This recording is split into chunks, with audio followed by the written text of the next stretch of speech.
আজকে আমি একটা ঘটনা বলবো। এই ঘটনাটা আপনার সাথেও ঘটতে পারে। ভিডিওটি শেষ পর্যন্ত দেখুন। সচেতনতা বৃদ্ধির জন্য এই ধরনের ভিডিও আপনার জন্য হেল্পফুল হবে।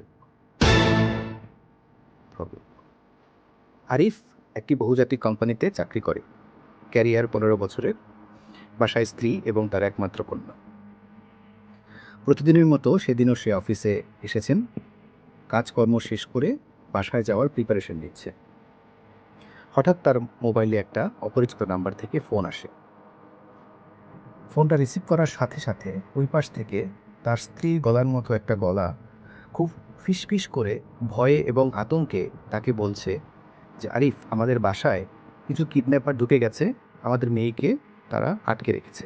এই বলে আরিফের স্ত্রী কান্না করতে শুরু করে। সাথে সাথে ফোনটি একজন পুরুষ মানুষ নিয়ে নেয় এবং বলতে শুরু করে যে, আপনার হাতে 15 মিনিট সময় আছে এবং এই 15 মিনিটের মধ্যে আপনি যদি আপনার টেক্সটে দেয়া যে অ্যাকাউন্ট নাম্বার বা ডিটেলস দেয়া আছে এই অ্যাকাউন্টে ৫,০০,০০০ টাকা ট্রান্সফার না করেন, তাহলে আপনার জন্য যেটা হবে সেটা কোনোভাবেই আপনার জন্য কাম্য নয়। হঠাৎ করে এই ধরনের একটা কলে আরিফের মাথা কাজ করা বন্ধ করে দেয়। তার রক্ত হিম হতে শুরু করে। সে ভেবে পায় না তার এখন কী করা উচিত, সে কী করবে বা কী করলে এখান থেকে সে পরিত্রাণ পেতে পারে। এর মধ্যে হঠাৎ করে ওই ফোনের ওই পাশ থেকে সে তার মেয়ের গলা শুনতে পায়। তার মেয়ে বলছে, বাবা, আমাদেরকে বাঁচাও। মেয়ে চিৎকার করে কান্না করছে। একবার ভাবুন, ওই মুহূর্তে আরিফের জায়গায় আপনি হলে আপনি কি করতেন? আরিফ কোনো কিছু চিন্তা করতে পারছে না। সে কিংকর্তব্য বিমূঢ় একটা অবস্থায়। আরিফ তাদের সাথে কমিউনিকেট করার চেষ্টা করছে, তাদেরকে বোঝানোর চেষ্টা করছে, কথা বলার চেষ্টা করছে।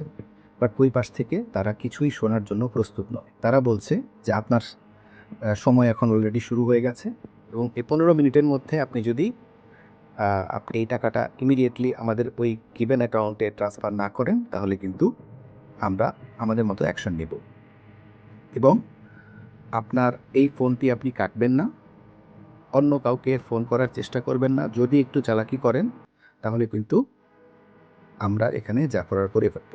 আরিফ তাদের কাছে কিছু সময় চায়, বলে যে, দেখেন, আমার জন্য তো একটু টাকাটা ম্যানেজ করার জন্য একটু সময় দিতে হবে।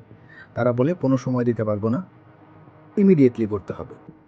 আরিফের মাথা কাজ করা সম্পূর্ণরূপে বন্ধ করে দেয়।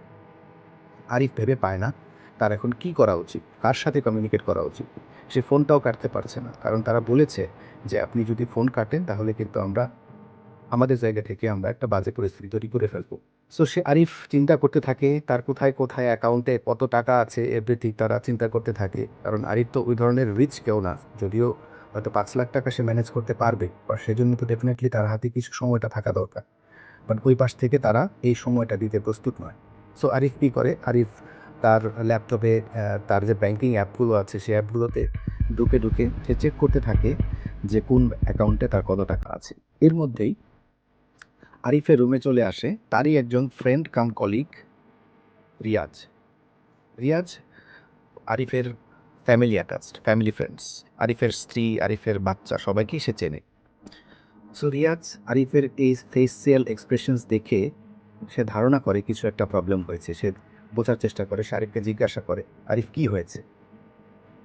আরিফ তাকে ইশারায় চুপ করতে বলে এবং একটা কাগজে লিখে দেয় যে তার বাসায় দুষ্ট লোক ঢুকেছে এবং তার ওয়াইফ এবং তার বাচ্চাকে কিডন্যাপ করেছে। সো রিয়াজ কি করে, রিয়াজ ১ মিনিট দেরি না করে সাথে সাথেই সে আরিফের স্ত্রীর নাম্বারে ফোন করে। যেহেতু সে ফ্যামিলি ফ্রেন্ডস, আরিফের স্ত্রীর নাম্বার তার কাছে ছিল। সো ফোনটা দেওয়ার সাথে সাথে ওই পাশ থেকে কিন্তু রিং হয় এবং একটু পরে আরিফের স্ত্রী ফোন রিসিভ করে এবং রিসিভ করে খুব সহজ, খুব সাবলীল ভাষায় বলে যে, রিয়াজ ভাই, কেমন আছেন? অনেকদিন কোনো যোগাযোগ নেই, বাসায় আসেন না।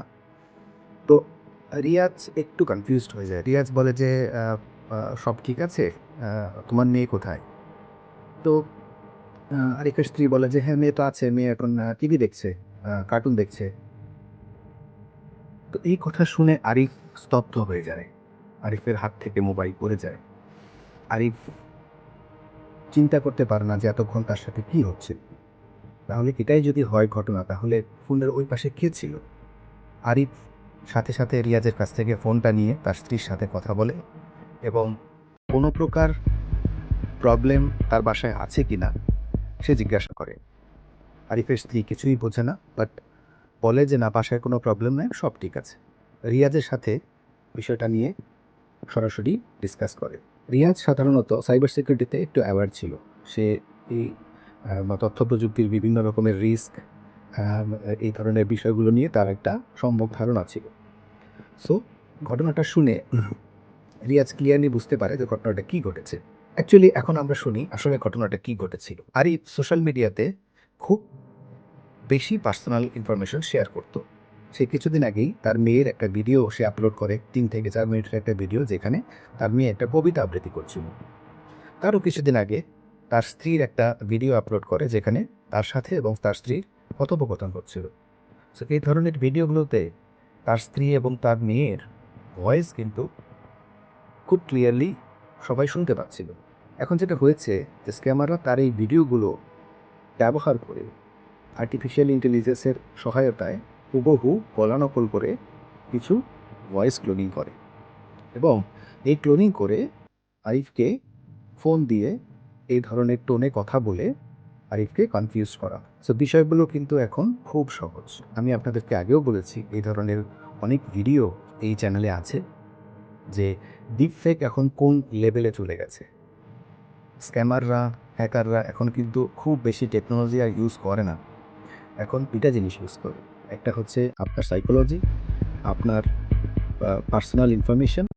সোশ্যাল ইঞ্জিনিয়ারিং করে এই সমস্ত ইনফরমেশন নেওয়া খুব বেশি ডিফিকাল্ট কিছু না। আর আমরা সাধারণত খুব পার্সোনাল ইনফরমেশন সোশ্যাল মিডিয়াতে শেয়ার করার আগে খুব বেশি ভাবিও না। পাশাপাশি আর্টিফিশিয়াল ইন্টেলিজেন্স তো রেডি টুলস আছে। সো এই 2টার কম্বিনেশনে যখন আমি আপনার পরিবারের বা আপনার নিজের যে কিছু ভয়েস বা ভিডিও ক্লোন করার চেষ্টা করি, এটার জন্য কিন্তু আপনাকে সায়েন্টিস্ট হতে হবে না। এখন আমি কিছু সমাধানের বিষয়ে আলোচনা করব। সেটা হচ্ছে যে আপনার কাছে যখনই কোনো কল আসুক বা কোনো মেইল আসুক বা টেক্সট আসুক, যাই আসুক, এর যে কোনো মাধ্যমে যদি আপনি দেখেন যে এই ধরনের কোনো বিষয়ে কোনো আর্জেন্সি আছে, কোনো তাড়াহুড়ো আছে, তাহলে আপনি অবশ্যই সেটাকে ক্রস চেক করবেন। প্যানিকড হবেন না, রিল্যাক্স থাকুন, ঠান্ডা মাথায় ভেবে চিন্তা করে তারপরে সিদ্ধান্ত নিন যে আপনার কি করা উচিত। সবই যে ডিপফেক হবে বা সবই যে আপনার বা স্ক্যামিং হবে তা তো না। বাট আপনাকে একটু সময় নিতে হবে এবং ক্রস চেক করতে হবে যে যেটা আপনার সাথে ঘটছে এটা আসলেই সত্যি। যদি সত্যি হয় তাহলে তো আপনাকে অ্যাকশন নিতেই হবে। কিন্তু যদি সত্যি না হয় সেই ক্ষেত্রে আপনাকে কিন্তু এটাকে ইগনোর করতে হবে। একবার ইগনোর করলেন তো বেঁচে গেলেন।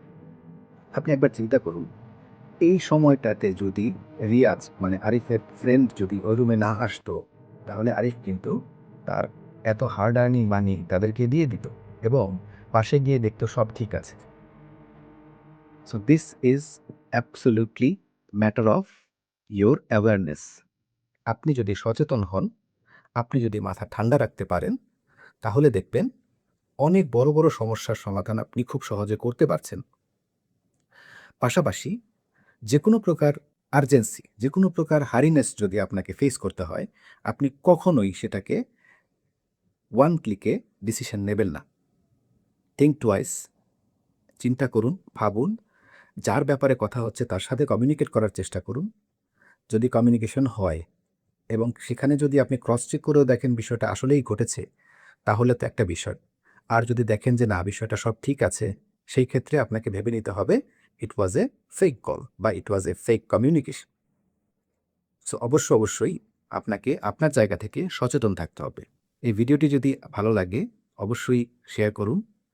আপনার মাধ্যমে কেউ হয়তো এই ধরনের একটা স্ক্যাম থেকে বেঁচেও যেতে পারে। আর চ্যানেলটি সাবস্ক্রাইব করে রাখতে পারেন, আর পাশাপাশি বেল আইকনটা প্রেস করে রাখতে পারেন। এই ধরনের ভিডিও আমরা রেগুলারলি আপডেট করে থাকি। আমার নাম পল্লব। আমি 20 বছর যাবৎ সাইবার সিকিউরিটি ইন্ডাস্ট্রিতে কাজ করছি এবং সাইবার সিকিউরিটি অ্যাওয়ারনেস বিল্ড আপে আমি সর্বোচ্চ চেষ্টা করে যাচ্ছি। আপনাদের সহযোগিতা একান্ত কাম্য। সবাইকে ধন্যবাদ।